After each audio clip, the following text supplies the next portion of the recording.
अब मैं आपको समझाना चाहता हूं हमारा शरीर क्या है।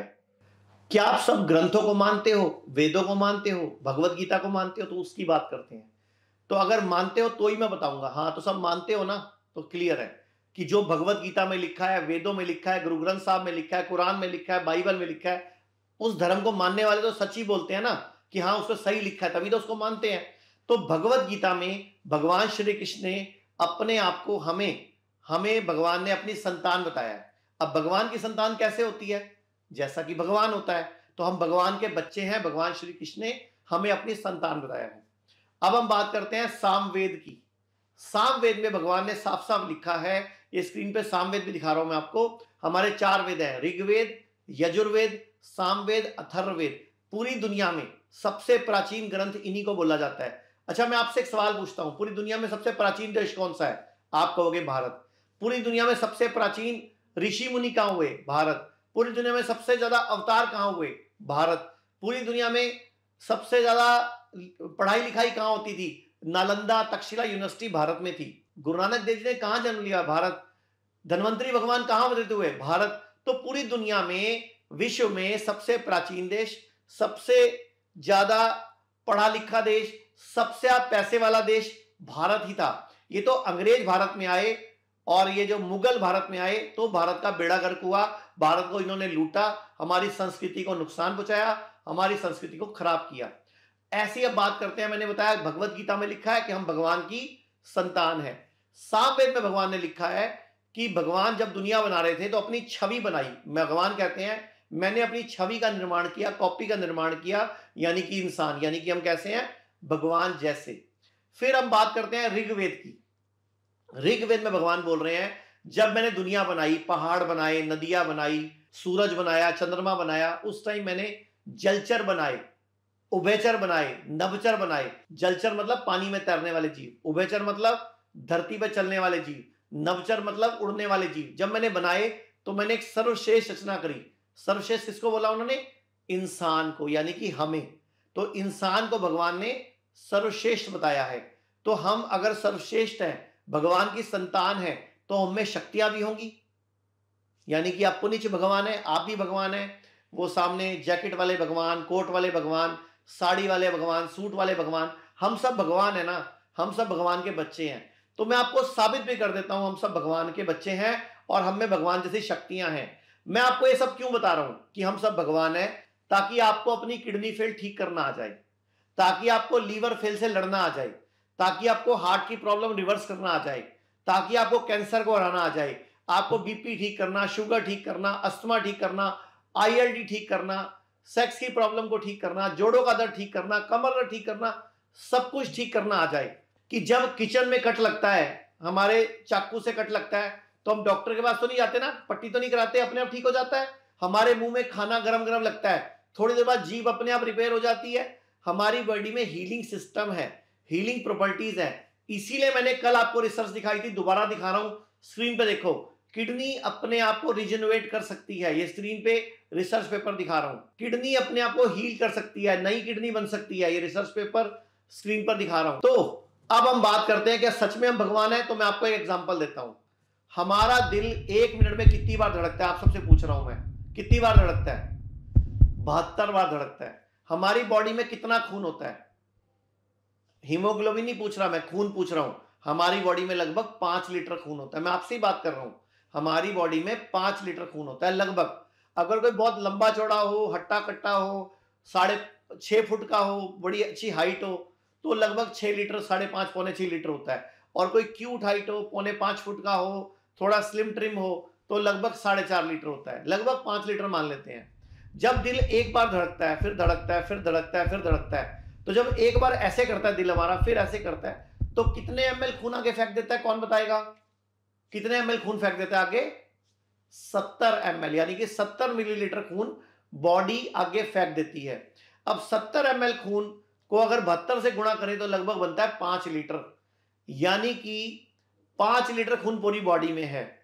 और जब 5 लीटर खून हमारी बॉडी में है तो 1 मिनट में जो सेल यहां से चला वो वापस घूम के यहीं पहुंच जाता है। 5 लीटर ही तो है, और 5 लीटर 1 मिनट में घूम गया, तो जो सेल यहां से चला वो 1 मिनट में घूम के यहीं पहुंच गया। क्लियर? अब अगर हम शरीर की सारी नसों को निकाल लें, नलियों को निकाल लें, आर्टरीज को निकाल लें, वेन्स को निकाल लें, कैपिलरीज को निकाल लें और इनको एक दूसरा तीसरा सिरा जोड़ते जाएं, जोड़ते जाएं, जोड़ते जाएं, पूरी लंबी नली बना लें, तो कितनी लंबी हो जाती है ये?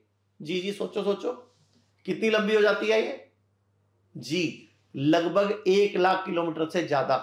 अगर हम सारी नलियां, सारी आर्टरीज, सारी कैपिलरीज, धमनियों को जोड़ दें तो 1 लाख किलोमीटर से ज्यादा, यानी कि पृथ्वी के एक चक्कर से ज्यादा।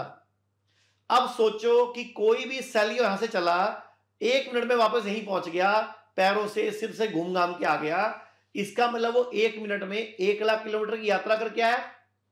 तो मुझे बताओ दुनिया में कोई ऐसा इंजीनियर, कोई ऐसा साइंटिस्ट बताओ जो ऐसी मोटर बना सकता हो जो 1 मिनट में 1 लाख किलोमीटर घूम जाए, यानी कि 50,000 किलोमीटर चली भी जाए फिर वापस भी आ जाए? नहीं संभव है।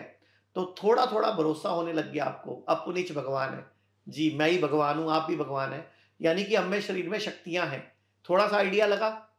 नहीं लगा, अभी भरोसा हुआ नहीं कि हम ही भगवान है। मैं आपको ये साबित करके रहूंगा कि आप ही भगवान हो, तभी आपकी बॉडी में वो हीलिंग पावर आएगी, तभी आपकी बॉडी में वो शक्ति आएगी, तभी आप ठीक हो पाओगे जल्दी से।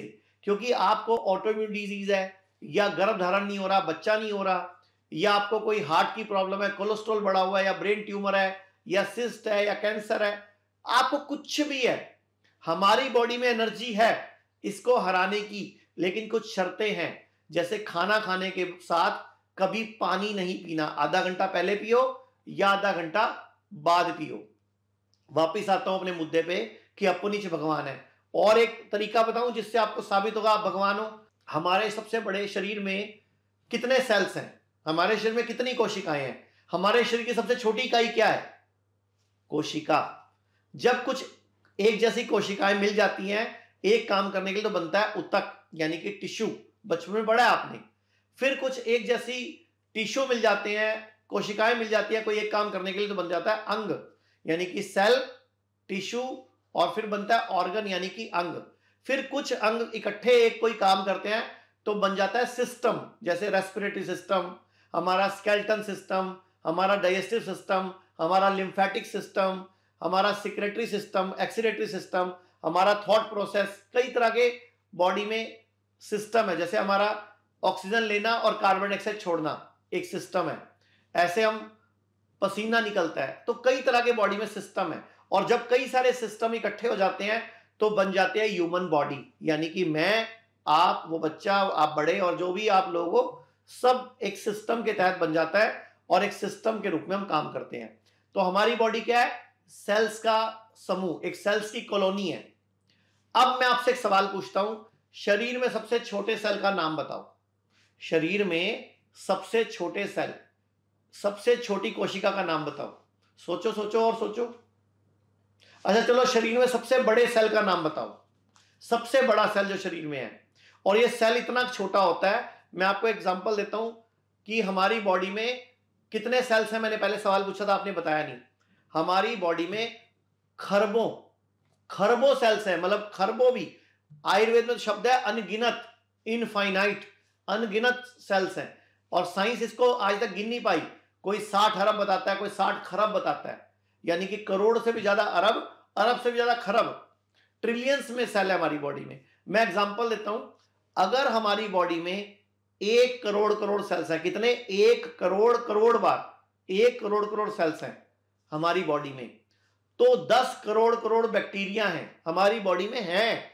जितने सेल्स हैं उसके 10 गुना बैक्टीरिया हमारी बॉडी में है, और उसके भी 10 गुना हमारी बॉडी में वायरस हैं, यानी कि 100 करोड़ करोड़ वायरस हमारी बॉडी में हैं। तो अगर हम साइंस की बात करें तो 10% सेल्स हमारे हैं, 90% बैक्टीरिया वायरस है। हमारी बॉडी बैक्टीरिया की कॉलोनी है। और वायरस इतना छोटा होता है कि अगर मेरे हाथ में एक चाय का चम्मच हो तो पूरी दुनिया में जितने लोग बीमार पड़े हैं कोरोना से, तो उन सबका वायरस इकट्ठा कर लो, बीमार हुए लोगों का, वो इस एक चम्मच में आ जाएगा। तो सोचो कितना छोटा होता है ये वायरस। तो अब वापस आते हैं, हमारी बॉडी की सबसे छोटी सेल का नाम क्या है? हमारी बॉडी का सबसे छोटा सेल होता है शुक्राणु, यानी कि स्पर्म, यानी कि जिससे आप बच्चा पैदा करते हैं। पुरुषों की बॉडी में होता है स्पर्म, यानी कि शुक्राणु। अब सबसे बड़े सेल की बात करते हैं। सबसे बड़ा सेल होता है अंडाणु, जो एक महिला की बॉडी में होता है, जिसको हम ओवम बोलते हैं, अंडा बोलते हैं। अब आप बताओ, जब पुरुष और महिला मिलाप करते हैं तो सैकड़ों, लाखों, करोड़ों की संख्या में शुक्राणु ट्रैवल करते हैं एक बॉडी से दूसरी बॉडी में, और आगे लाखों की संख्या में अंडाणु होते हैं, और कोई एक शुक्राणु, कोई एक अंडाणु मिलते हैं और हमारी ओवरी के थ्रू वो गर्भ में जाके स्थापित हो जाते हैं, और हम बोलते हैं गर्भ धारण हो गया। अब गर्भ धारण के बाद आप तो कुछ नहीं करते, आपका तो कोई काम ही नहीं, आप तो रोज रूटीन में जो खाते हो, पीते हो, जो करते हो वही करते हो, ऑक्सीजन लेते हो, भोजन करते हो, वही करते हो।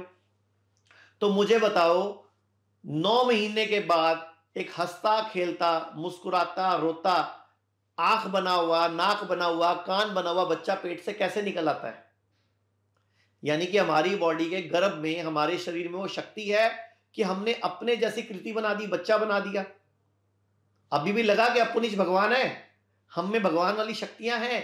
जब एक महिला एक बच्चे का निर्माण कर सकती है, यानी कि शरीर में शक्ति है, तो वो अपनी किडनी फेल को भी रिवर्स कर सकती है, वो अपने लीवर फेल को भी रिवर्स कर सकती है, वो अपने कैंसर को भी हरा सकती है, वो ऑटोइम्यून को भी ठीक कर सकती है, वो शरीर के अंदर के कोई भी रोग को ठीक कर सकती है, हार्मोन प्रॉब्लम को भी ठीक कर सकते हैं, कोई भी कैंसर हो उसको हराया जा सकता है। और पुरुष जिसने वो बीज दिया था, और एक बात बताओ, उस बीज को कैसे पता कि नाक किसके जैसी बनानी है? हम बोलते हैं ना कई बार, इसकी नाक ना इसके पापा पे गई है, इसकी आंखें ना इसके दादा पे गई हैं, इसके बालों का स्टाइल ना इसके ताई जी जैसा है। कैसे भाई, कैसे?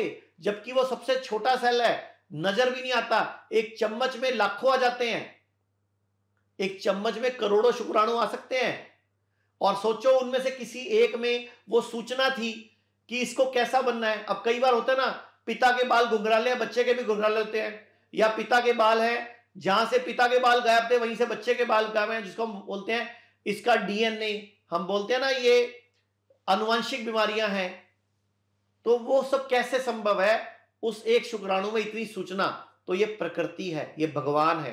तो अगर हम प्रकृति की माने, प्रकृति कहती है सर्वाइवल ऑफ फिटेस्ट, कि जो फिट है उसी को जीने का अधिकार है। इसीलिए जो लोग नेगेटिव बातें करते हैं, नेगेटिव रहते हैं, परेशान रहते हैं, दुखी रहते हैं, वो ज्यादा बीमार होते हैं, और जो खुश रहते हैं, प्रसन्न रहते हैं, हर टाइम चीयर अप रहते हैं, वो जल्दी ठीक होते हैं। तो आप लोगों को लगने लग गया अपनी जो भगवान है, हम में भगवान वाली शक्तियां हैं। जी, हम में भगवान वाली शक्तियां हैं।